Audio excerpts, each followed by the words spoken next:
Back in 1974, after a long flight, I arrived at Brussels airport in Europe, Belgium. It was a long flight because I came from Manila, Philippines.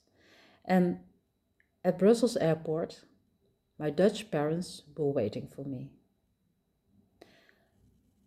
They took me to a small village in the northern province of the Netherlands, Noord-Holland. And I grew up there.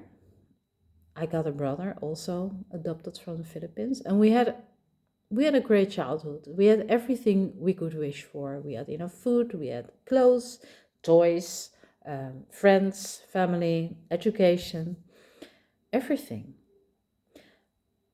But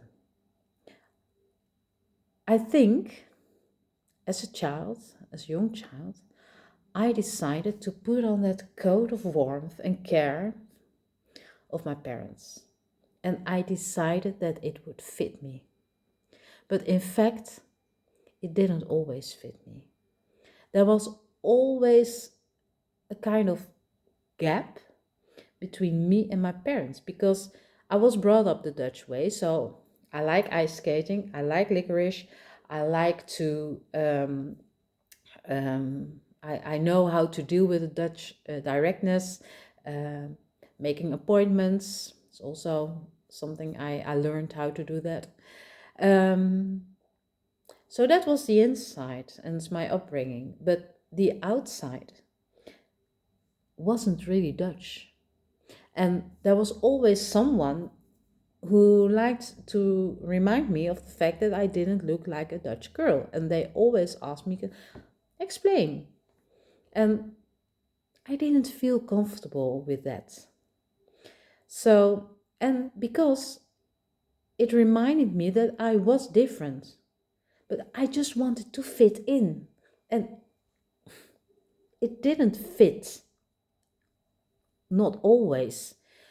Sometimes I forget about it, and there was always someone who said, "Hey, but you're from Indonesia," or "You're not from here," or there was always a reminder.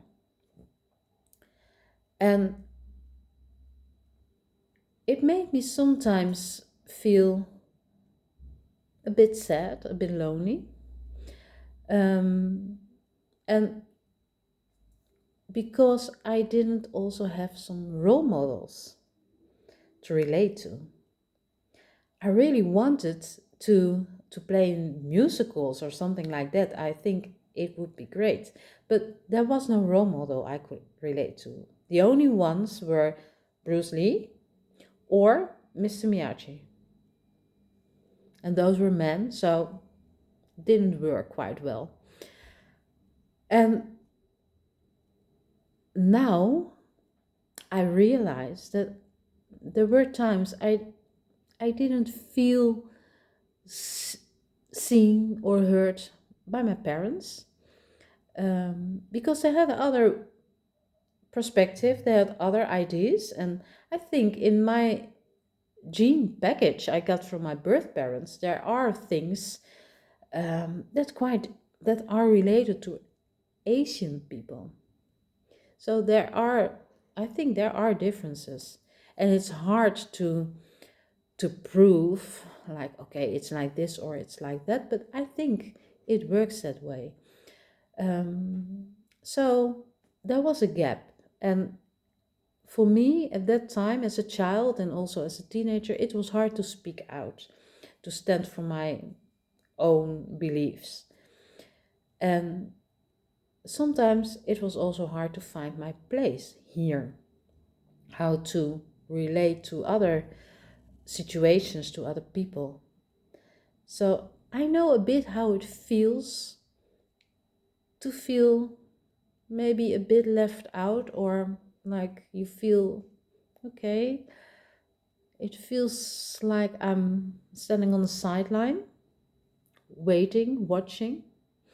So for me, it's important that when I speak to people, when people come to me and ask for help to learn a Dutch language, to first of all, to make the connection, to see people for who they are, with everything they got, with their gene package, with their background, with all the experiences that made you you. And that's okay. And it it's also great to ask for help, because sometimes you need help.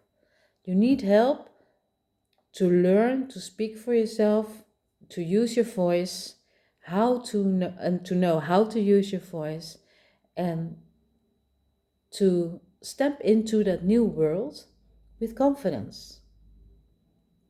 Just with confidence and acceptance of who you are and where you came from. That's, for me, very, very important.